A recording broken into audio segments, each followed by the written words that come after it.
नमस्कार दोस्तों, आप सभी का डिलीजेंट केम में स्वागत है। इस वीडियो में हम क्लास 11th के फर्स्ट चैप्टर जिसका नाम है रसायन विज्ञान के कुछ मूलभूत अवधारणाएं। ये चैप्टर इतना जरूरी है ना कि जो भी हम आगे पढ़ेंगे, जो भी चैप्टर्स पढ़ेंगे, इसमें कहीं ना कहीं इससे जरूर आएगा, या डायरेक्ट आए या इनडायरेक्ट आए। तो इस चैप्टर को ध्यान पूर्वक पढ़ें, इसको एकदम शुरुआत से लेके अंत तक चलेंगे, धीरे धीरे करके एकदम आसान में समझा देंगे। बस आप धैर्य बनाए रखिए। तो शुरू करते हैं हम पदार्थ। शुरू करेंगे कहां से? हम पदार्थ ले। पदार्थ को हम लोग बोलते हैं द्रव्य। द्रव्य जिसको इंग्लिश में हम बोलते हैं सबस्टेंस और मैटर। झगड़ा वाला मैटर नहीं ना, ये वाला मैटर। अब ये होता क्या है, सबसे पहले तो हमें यही पता होना चाहिए। तो पदार्थ क्या होता है? अब जैसे कि ये है, ये भी एक पदार्थ है ना, ये भी क्या है? पदार्थ है। तो अब ये पदार्थ होता क्या, पहले तो वो हमको जानना पड़ेगा। तो पदार्थ होता है वो चीज, पदार्थ होता है कि जिसके पास क्या हो,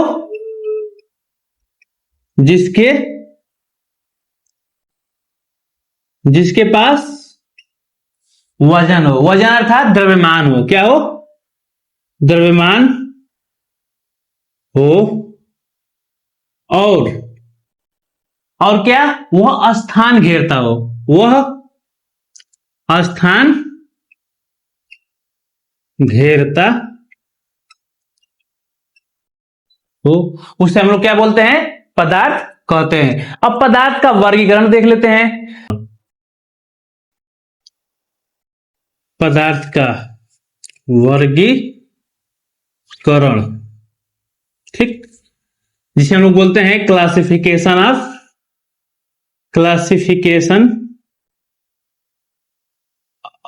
ऑफ सबस्टेंस। ठीक। हाँ, ये यूपी बोर्ड और सीबीएसई बोर्ड दोनों के लिए है। अब इसे दो भागों में वर्ग किया गया है। एक तो उसका भौतिक स्वरूप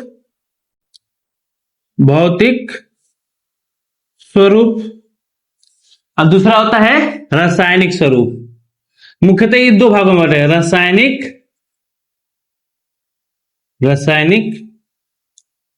स्वरूप, केमिकल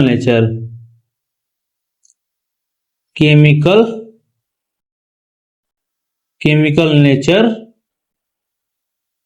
और ये होता है फिजिकल नेचर। यानी ये पदार्थ के वर्गीकरण का दो आधार हैं, एक भौतिक आधार पे, एक रासायनिक आधार पे। अब ये भौतिक स्वरूप क्या होता है, ये रासायनिक स्वरूप क्या होता है? देखो, इनको हम देख के ही बता पाएंगे कि कैसा है ये, लेकिन रासायनिक पदार्थ को नहीं। जैसे कि ये है, इसको हम बता देंगे कि ये सॉलिड है। जैसे जल होगा तो उसे बता देंगे कि लिक्विड है। तो मैंने हम देखकर और अनुभव करके ही बता सकते हैं। तो होता है भौतिक स्वरूप। जैसे कि आयतन, रंग, रूप जो भी होगा, ये क्या होगा? भौतिक में होगा। और रासायनिक में हम देख के नहीं बता पाएंगे। उसके लिए क्या करना पड़ेगा? हमें केमिकल प्रॉपर्टी चेंज करनी पड़ेगी। तब इसके आधार पर तीन भागों में बांटा गया है। इसके आधार पर इनको बार बार से पढ़ेंगे तीन भागों में। एक होता है ठोस। बांटा तो गया था 5 भागों में, लेकिन हम पढ़ते हैं तीन ही भागों में। ठोस, द्रव, गैस, जिसे बोलते हैं सॉलिड, लिक्विड, और ये होता है गैस। ये भौतिक अवस्था के आधार पे। अब रासायनिक अवस्था आधार पे इसे भी वर्ग किया गया है। एक शुद्ध पदार्थ,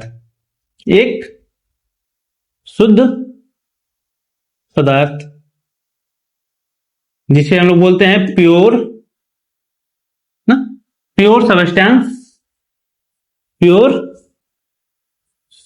सबस्टेंस, एक है मिश्रण, एक है हमारा जिसे हम लोग बोलते हैं अशुद्ध पदार्थ भी, मिश्रण अर्थात मिक्सचर।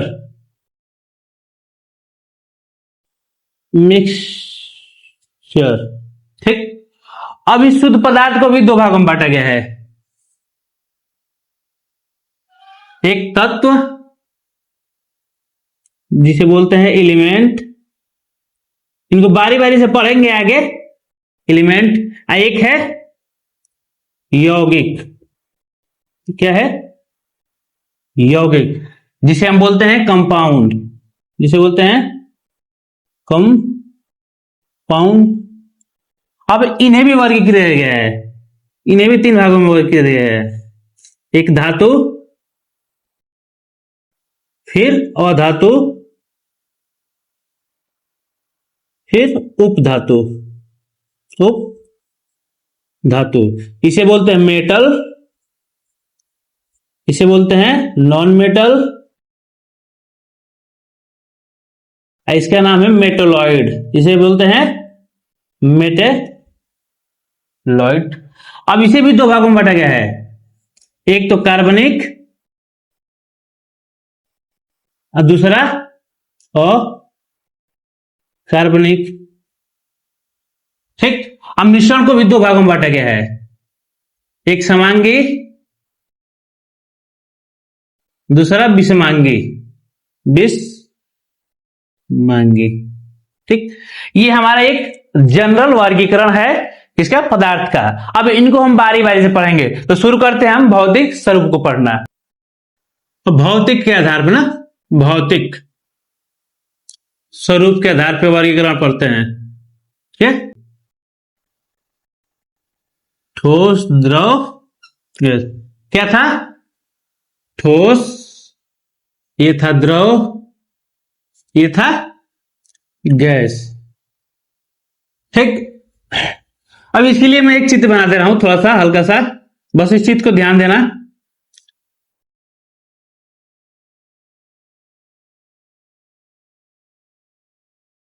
हम जान चुके हैं कि पदार्थ छोटे छोटे कणों से मिलकर बनता है। तो इनमें जो कण होते हैं ना, एक दूसरे पे बहुत ही नजदीक होता है, ऐसे एक दूसरे से क्या होते हैं? बहुत मजबूती से बंधे होते हैं। ठीक।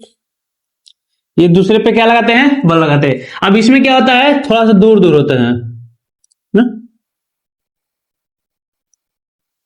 ये द्रव का। गैस में बहुत दूर दूर होते हैं, ऐसे ना? अब इनमें अब सोचो, अब बात आई कि एक कण है। अब कणों के बीच क्या होता होगा? कणों के बीच क्या होता होगा? कुछ आकर्षण लगता है। तो हम शुरुआत करते हैं इनको पढ़ना, सब एक ही साथ इनमें अंतर भी निकाल लेंगे। तो सबसे पहले एक आता है आयतन पे, आकार पे पहले लेते हैं ना, आकार। आकार को हम लोग शेप बोल लेते हैं, ये आसानी रहेगा थोड़ा सा, शेप। अब इसका आकार देखते हैं, जैसे कि ये क्या है? ठोस पदार्थ है। ये मार्कर क्या हमारा? ठोस पदार्थ है। आकार का मतलब कि उसका रूप बदल जाना, कैसा रूप है, जैसे कि हम हैं, कैसा नाक है, कैसा आंख है, कैसा ना कान है, ये सब हमारा क्या है? आकार है, माने हमारा चेहरा जैसे। तो उसी प्रकार इसका भी आकार होगा। तो अभी इसका आकार जो है ये इस प्रकार से है। अब इसको सोचो मैं कहीं और रखूं, जैसे मैंने हाथ पर रख दिया, ऐसे हाथ पे रखा, तो जैसा आकार है वैसा ही आकार बनेगा। मैंने इसको क्या रख दिया? इस पे रख दिया, तो जैसा आकार है वैसा ही आकार बनाएगा ना।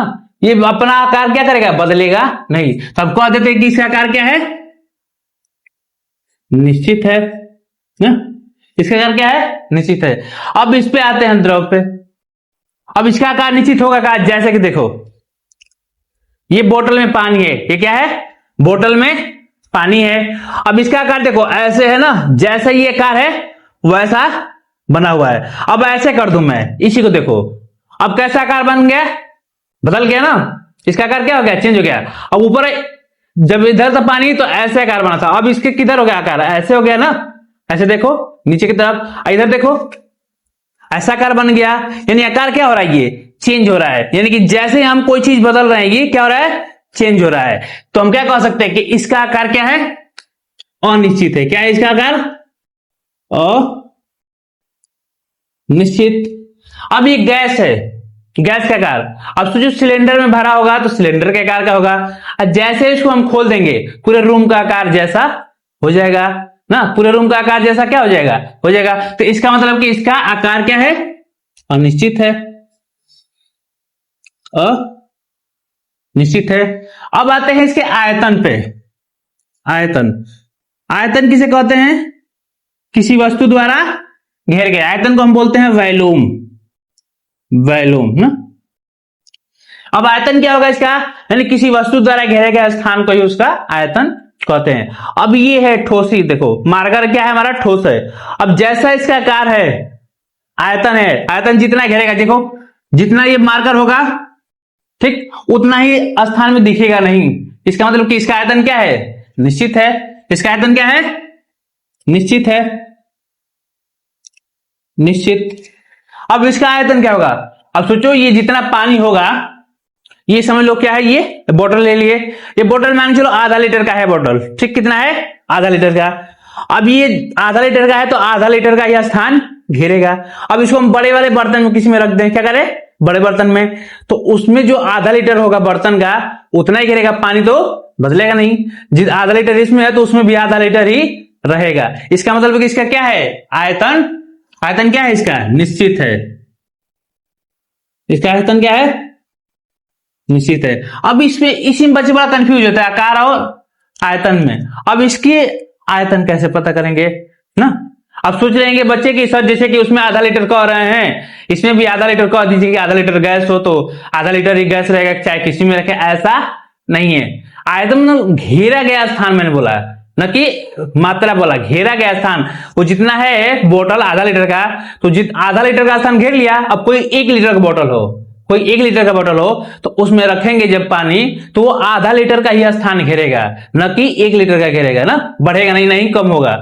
लेकिन गैस में क्या होगा, अब छोटे से डिब्बी में हम रखेंगे गैस तो उसका आयतन घेरेगा, लेकिन उतने ही गैस को एक रूम में छोड़ दें तो क्या करेगा, पूरे रूम को ही घेर लेगा। हम जानते हैं किसी वस्तु द्वारा घेरे गए स्थान को क्या बोलते हैं, आयतन। इसका मतलब कि गैस का ना आयतन निश्चित है ना आकार, तो इसका मतलब क्या है, इसका आयतन भी अनिश्चित है, निश्चित है, ठीक। अब आते हैं, अब ये कण है जो, इन कणों के बीच कुछ बल लगता है, एक दूसरे को खींचते हैं। क्या करते हैं, खींचते हैं, जैसे कि तुम खींचते हो किसी को ना, प्लस माइनस खींचते हैं ना, तो उसी प्रकार ये भी क्या करते हैं, खींचते हैं एक दूसरे को। अब क्योंकि एक ही जैसे कण है तो उनको बोलते हैं अंतरा। अणु है तो अणुओं के बीच जिसे आता है एक अंतरा आणविक बल, अंतरा आणविक आकर्षण बल लिखा होता है, हम बल लिख देंगे। अब इनका अंतरा आणविक आकर्षण क्या होगा, अब देखो जब एक दूसरे को ज्यादा खींच रहे होंगे, पास खींच रहे हैं, जैसे मान चलो कि कोई है, अब ये ज्यादा मजबूती से खींच रहे हैं, तब ये क्या होगा, इनको छोड़ाना बहुत मुश्किल होगा ना। अब मान के चलो तुम मजबूती से पकड़े हुए हैं, यानी एक दूसरे से क्या कहे कि आकर्षित हुए हैं ज्यादा, तब इनको तोड़ना क्या होगा, आसान होगा कि कठिन होगा, कठिन होगा ना। जब कठिन होगा इसका मतलब क्या है, ये इनमें आकर्षण बल बहुत ज्यादा है, तो हम क्या कह सकते हैं, सबसे ज्यादा ना, सबसे ज्यादा बोल सकते हैं कि नहीं, ज्यादा। अब इसमें आते हैं, अब ये थोड़ा सा क्या होगा, इसमें थोड़ा सा कम हो जाएगा, इसकी तुलना में क्या हो जाएगा, कम हो जाएगा। लेकिन इसकी तुलना में क्या होगा, जैसे कि सोचो कि तुम्हारा कोई फ्रेंड है ना, अब पास रहे तो ज्यादा करते, थोड़ा सा दूर हो गए, दूसरे स्कूल में चले गए, तो थोड़ा सा लगाव क्या हो जाएगा, कम हो जाएगा ना, थोड़ा सा लगाव क्या हो जाएगा, कम हो जाएगा। तो इसमें क्या लिखेंगे, ठोस से कम, लेकिन गैस से अधिक। अब इसमें क्या होगा, इनमें कोई प्यार मोहब्बत नहीं होता, बहुत दूर दूर आते हैं, तो जब बहुत दूर दूर आते हैं तो आकर्षण बल भी क्या होगा इनमें, सबसे कम। ये एक दूसरे को नहीं लगाते, सबसे कम। एक और आता है अंतरा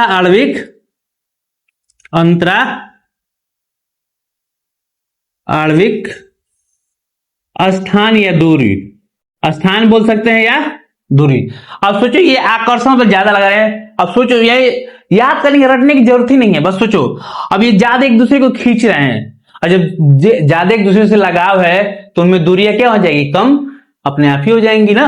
अब तभी ना, अब सोचो कि एक इधर है कण, एक इधर है, एक दूसरे को खींचे हैं, तभी क्या हो रहा है, दूरी क्या हो रहा है, घट रहा है ना, तो इसमें दूरी क्या हो जाएगी, सबसे कम, सबसे कम। अब इसमें क्या होगी दूरी, ठोस से ज्यादा लेकिन गैस ले कम, ठोस से, इसका उल्टा हो जाता है, ठोस से ज्यादा लेकिन गैस से कम। अब इसमें क्या हो जाएगा, इस वाले में, इसमें क्या हो जाएगा, मतलब दूरी तो क्या हो जाएगी, सबसे अधिक, क्योंकि सबसे कम क्या है, सबसे सबसे अधिक ना। अब एक आता है घनत्व, घनत्व जिसे बोलते हैं लो, घनत्व, डेंसिटी, डेंसिटी। अब सोचो, अब जैसे मान लो चलो मैं कोई आयतन फिक्स कर दूं, यहां से यहां तक आयतन फिक्स कर दिया मैंने ना। आज देखो घनत्व का सूत्र क्या होता है, घनत्व का लो इधर लिख दे रहे हैं।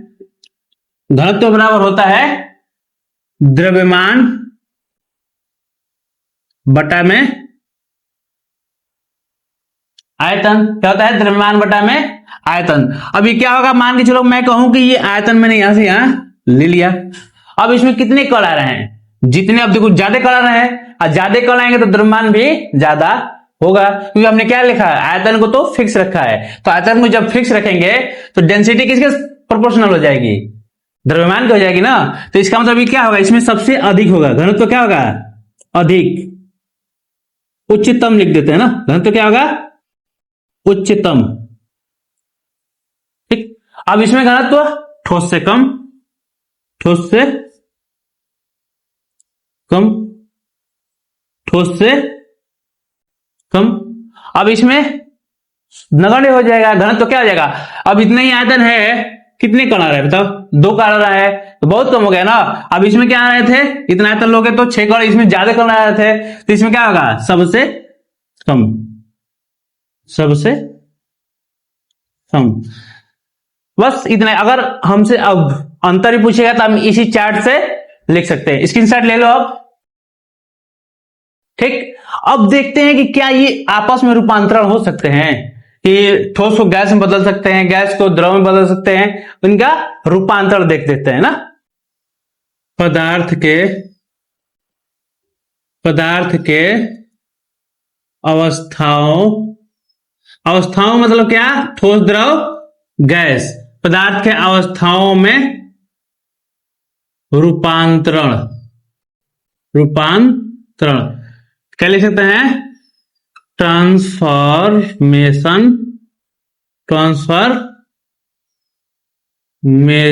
इन क्या चाहिए, states of matter, states of matter. ठीक। जैसे मान लीजिए यहां पे क्या है हमारा, ले लिए ठोस, जिसे इंग्लिश में बोलते हैं सॉलिड। ठीक। ये हमारा क्या है, सॉलिड। ठीक। उसके बाद इधर द्रव, जिसे हम लोग बोलते हैं लिक्विड,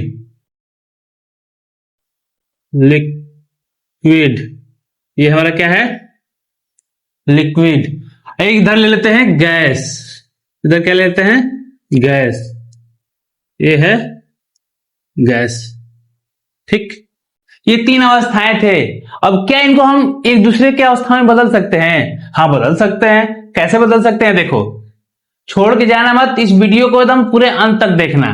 देखो, अगर हम यहां से यहां जाने के लिए क्या करेंगे, सोचो, यहां से यहां जाने तक के लिए क्या करना पड़ेगा, गर्म करना पड़ेगा, यानी कि थोड़ा सा तापमान बढ़ाना पड़ेगा। पूरा गर्म तो नहीं किया जाता है, क्या होना पड़ेगा, ये थोड़ा सा गर्म करना पड़ेगा ना।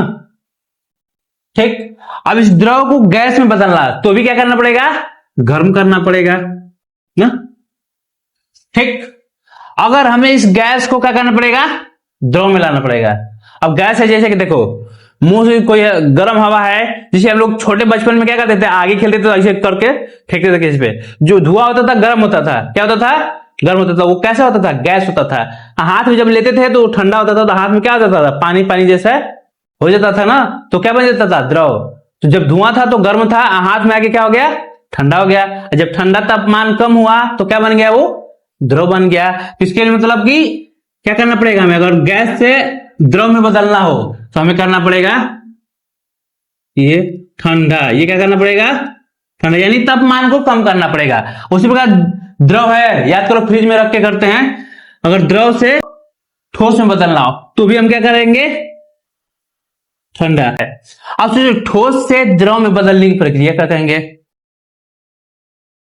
इस प्रक्रिया को हम क्या कहेंगे? इसका नाम होता है गलन।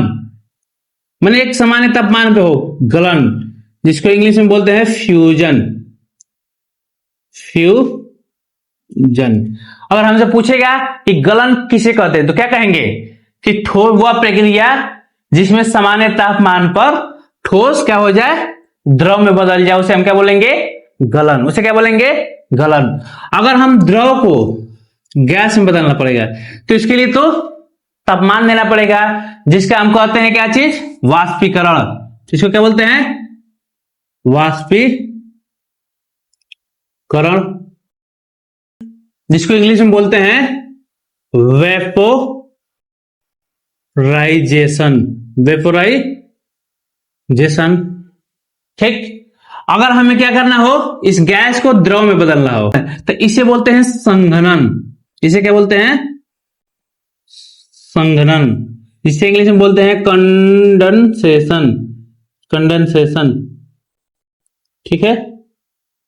अगर हमें इस द्रव को क्या करना हो, ठोस में बदलना हो, तो इसका नाम कहते हैं हिमीकरण। हिमीकरण, जिसे इंग्लिश में बोलते हैं फ्रीजिंग। फ्रीजिंग। ठीक है। फ्रिज में रखना फ्रीजिंग कहलाता है ना। यदि सीधे ठोस क्या बन जाए, गैस में बदल जाए, सीधे क्या हो, सीधे जो ठोस है किस में बदल जाए? इस गैस में बदल जाए, तो उस प्रक्रिया क्या कहते हैं? ऊर्ध्वपातन। इसे क्या बोलते हैं? ऊर्ध्वपातन। इसका इंग्लिश आप लोग कमेंट बॉक्स में लिखेंगे। यदि गैस को सीधे क्या बनना हो, ठोस बदलना हो, गैस को किस में लाना हो? सीधे ठोस में, तो उस प्रक्रिया क्या बोलते हैं? निक्षेपण। उस प्रक्रिया क्या बोलते हैं? निक्षेपण। उसे क्या बोलते हैं? निक्षेपण। इन दोनों का इंग्लिश आप लोग कमेंट बॉक्स में लिखेंगे। अगर हमसे कोई पूछे, जैसे अच्छा उदाहरण देख लेते हैं। इसका उदाहरण क्या हो जाएगा गलन का? बर्फ का द्रव में बदलना ना। बर्फ जो होगा क्या होगा? गल के द्रव में बदलेगा। अच्छा, इसका उदाहरण क्या होगा? द्रव का गैस में बदलना ना। पानी वानी ना, वही क्या होता है, जैसे पानी उड़ता है ना, तालाब सूख जाते हैं, ये सब किसका उदाहरण है? वाष्पीकरण के। अब इसका उदाहरण क्या होगा? संघनन। तो गैस का द्रव में बदलना, जैसे जल वाष्प का, जल वाष्प का किस में बदलना? पानी में बदलना ना। ये क्या होता है? ये क्या उदाहरण है? किसका उदाहरण है? संघनन का। अब इसका उदाहरण क्या हो जाए? हिमीकरण का। तो क्या? पानी का क्या बनना? बर्फ बनना। ये कैसा उदाहरण है? हिमीकरण का। ऊर्ध्वपातन का क्या हो जाएगा? ऊर्ध्वपातन का कपूर ना, कपूर का जलना ना, कपूर का पिघलना हो जाए, कपूर का जलना ना। ये क्या करेगा? ऊर्ध्वपातन होता है, सीधे गैस में बदल जाता है, कपूर जलता है तो। ठीक। अब इसका क्या होगा? तो जो ठंडे, जिसे कि क्या कहते हैं, कश्मीर वगैरह में बर्फ पड़ता है ना बहुत ज्यादा, देखोगे बहुत बर्फ पड़ा रहता है, वो क्या होता है? सीधे जलवाष्प से सीधे बर्फ बन जाता है। उसमें पानी नहीं बनता कि पानी बन के फिर बर्फ बनता है, सीधे क्या बन जाता है? जलवाष्प से बर्फ बन जाता है। वो किसका उदाहरण है? निक्षेपण का। उसका उदाहरण है निक्षेपण का। अगर हमसे कोई पूछे कि बताओ संघनन क्या होता है, तो हम कहेंगे वो प्रक्रिया जिसमें कोई गैस किसमें बदल जाए? द्रव अवस्था में बदल जाए, उसे संघनन कहते हैं। अब पढ़ते हैं रासायनिक वर्गीकरण। दूसरा है रासायनिक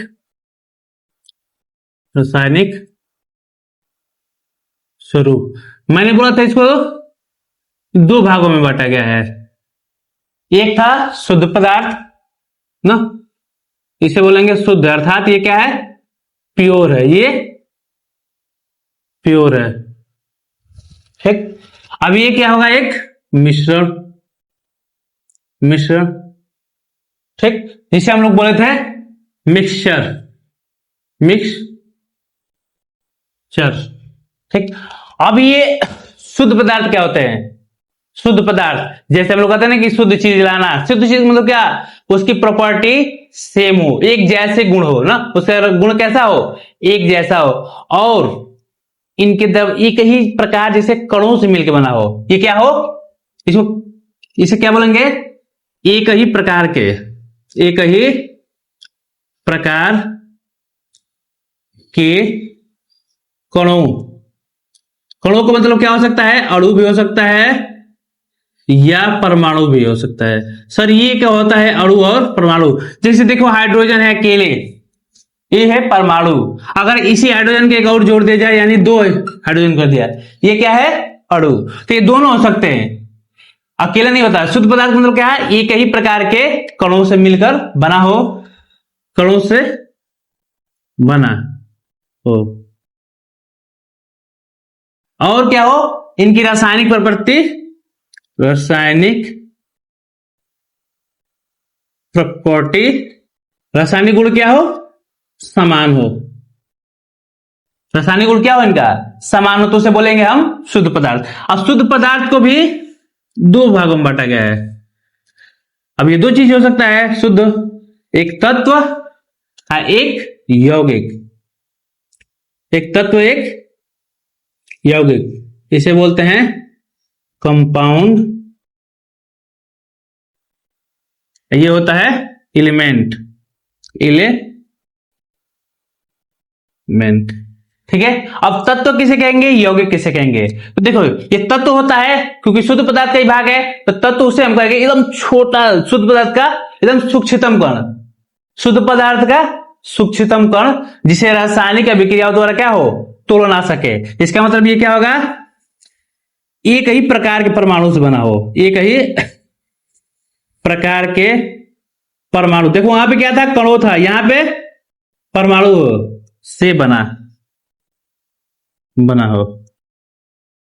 ऐसे रासायनिक विधि द्वारा विभाजित नहीं किया सकता है, विभाजित यानी कि नहीं किया जा सकता है। जैसे अब बच्चे सोचते हैं, यहां पे बहुत कंफ्यूजन होता है। बच्चे सोचते हैं कि तत्व मतलब कि एक ही, जैसे कि ये सोचते हैं, यहां पे लिख देते हैं, ये सोचते हैं कि हाइड्रोजन, ऑक्सीजन ना, नाइट्रोजन सिर्फ यही तत्व है। ऐसा नहीं है, H2 भी तत्व है, ऑक्सीजन भी तत्व है, N2 गैस भी तत्व है। एक ही प्रकार के परमाणु से बनना चाहिए। देखो यहां भी एक हाइड्रोजन, दूसरा भी हाइड्रोजन है, इन्हें अलग पदार्थों में नहीं तोड़ा जा सकता है। पदार्थ में परमाणु तोड़ा जा सकता है लेकिन पदार्थ में नहीं तोड़ा जा सकता, उसे हम बोलेंगे तत्व। तो तत्व की परिभाषा क्या देंगे कि शुद्ध पदार्थ का वह सूक्ष्मतम कण जो एक ही प्रकार के परमाणुओं से बना हो और उसे रासायनिक विधियों द्वारा अलग पदार्थों में नहीं तोड़ा जा सकता, उसे बोलते हैं तत्व। फिर यौगिक क्या है, अब इन्हीं को एक निश्चित अनुपात में मिला दिया जाएगा। हालांकि निश्चित अनुपात तो यहां भी होता है, लेकिन यहां क्या होगा, इन्हीं को एक निश्चित अनुपात में लिया जाएगा। क्या होगा, इसमें होगा 2 या 2 से अधिक। अब इसी परमाणु को इसमें जोड़, 2 या 2 से अधिक परमाणुओं का निश्चित अनुपात में, ये बड़ा जरूरी है, निश्चित अनुपात लिखना जरूरी है। निश्चित अनुपात में योग, एकदम जैसा कि बहुत ही अच्छा एग्जांपल है हमारा H2O। देखो इसमें क्या है, अलग अलग परमाणु है। देखो हाइड्रोजन अलग है, ऑक्सीजन अलग है। इन्हें अलग अलग परमाणुओं में नहीं, पदार्थों में नहीं तोड़ सकते, लेकिन परमाणुओं में तोड़ सकते हैं। अब इनमें देखो हाइड्रोजन और ऑक्सीजन के द्रव्यमानों के जब अनुपात निकालेंगे, देखो हाइड्रोजन का होता है 2 हाइड्रोजन के लिए 2 ग्राम, ऑक्सीजन का होता है 16 ग्राम। 16 जब कटाएंगे तो आएगा 1:8। ये पूछता है सवालों में भी कि हाइड्रोजन और ऑक्सीजन के द्रव्यमानों का अनुपात बताइए, तो 1:8 होता है। यानी कहीं से भी लाइए, नाले से पानी लाइए, मध्य प्रदेश से लाइए, कहीं से भी लाइए, तो वहां का पानी लाएंगे, जब हम चेक करेंगे तो हाइड्रोजन और ऑक्सीजन का द्रव्यमान का अनुपात हमेशा क्या आएगा, 1:8 ही आएगा, आप चाहे कहीं से लाएं। उसके बाद अब इन्हें भी वर्गीकृत किया गया है। अब इसे 3 भागों में वर्गीकृत किया गया है, 3 भागों में, ठीक। एक है धातु, फिर है अधातु, और दूसरा क्या है, तीसरा उपधातु। तीसरा क्या है, उपधातु।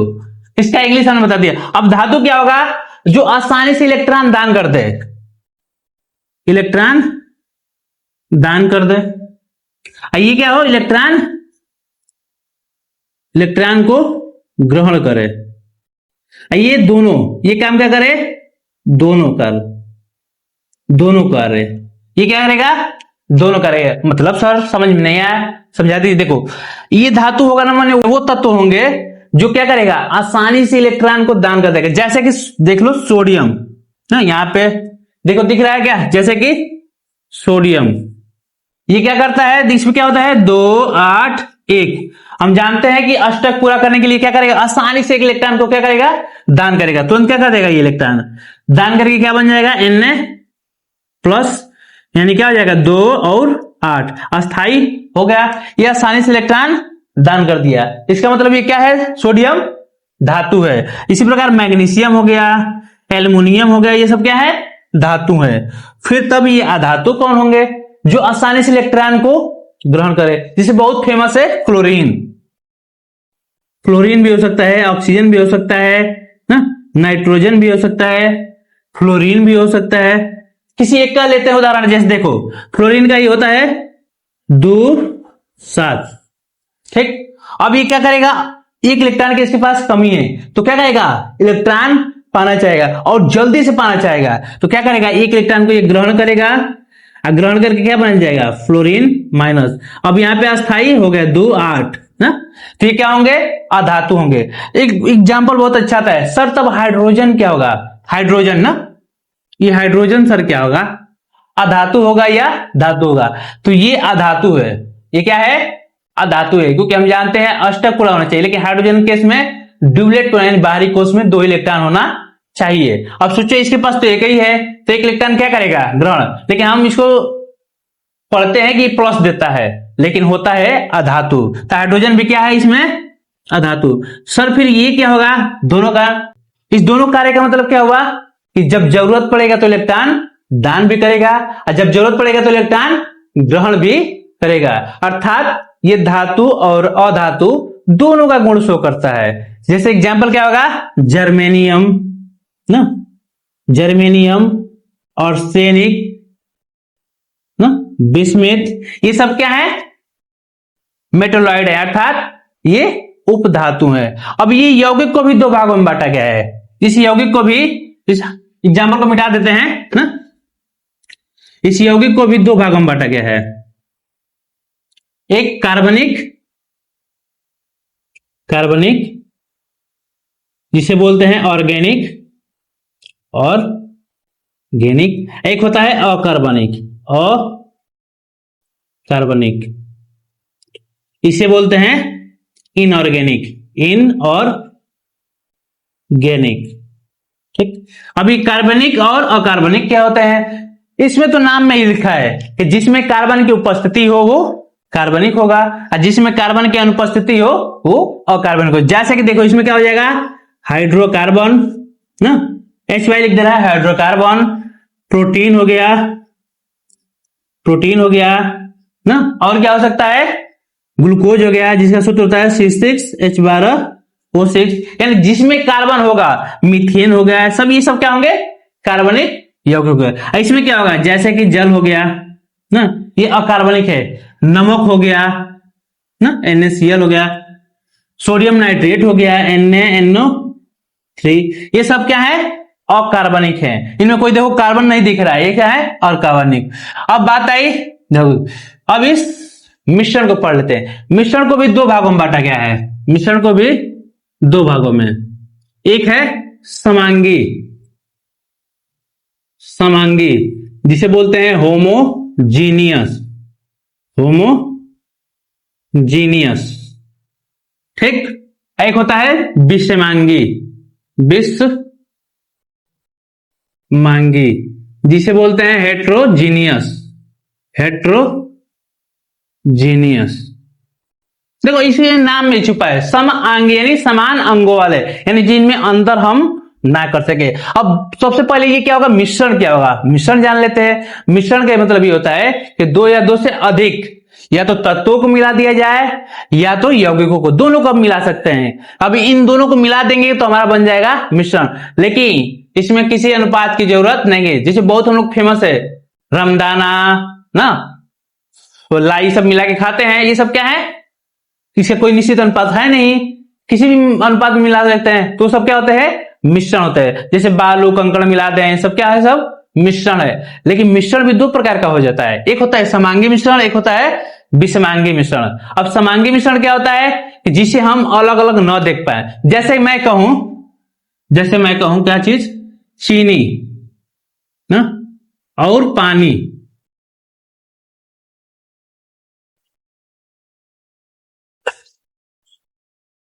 चीनी और पानी, इसको हम क्या करें, मिला दिए, मिला के बना लिए शरबत। उसके बाद मैं कहूं कि इसमें चीनी कौन है, पानी कौन है, तो क्या तुम बता पाओगे, नहीं बता पाओगे। इसका मतलब कि इसमें क्या होगा, मिलाने के बाद, मिश्रण बनाने के बाद हम उनमें अंतर नहीं कर पाएंगे, वो क्या होगा, समांगी मिश्रण। जिसमें हम अंतर कर पाए, वो क्या होगा, विषमांगी। जैसे मैं कहूं बालू अर्थात रेत, फिर क्या कर दूं, नमक, इनको अलग अलग मिश्रित तो कर लेंगे, लेकिन इसमें हम पहचान लेंगे कौन बालू है कौन नमक है। तो क्या होगा, जैसे कि मैं कहूं कंकड़, चावल, इनका मिश्रण, ये सब क्या है, विषमांगी मिश्रण है। इनको मिलाने के बाद भी हम अलग अलग छांट सकते हैं, तो क्या होंगे वो विषमांगी मिश्रण। इस वीडियो में हम जो भी इंपॉर्टेंट टॉपिक्स थे उसको कवर कर लिए हैं। अब अगले वीडियो में धीरे धीरे रासायनिक संयोजन, अभिक्रियाएं, ये सब धीरे धीरे करके पढ़ते चलेंगे। लेकिन आपके लिए एक सवाल है, कमेंट बॉक्स में जरूर लिखिएगा। एक क्वेश्चन है, जैसे इसका एग्जांपल क्या हो जाएगा, वायु भी हो जाएगा ना, वायु भी इसका एग्जांपल। मैं कह रहा हूं कि तेल और पानी का मिश्रण, तेल और पानी का मिश्रण समांगी मिश्रण है या विषमांगी मिश्रण है, इसका उत्तर आप कमेंट बॉक्स में दीजिए। और ऐसे ही आसान भाषा में क्लास करने के लिए डिलीजेंट क्रम को सब्सक्राइब करना ना भूलें। Thank you so much for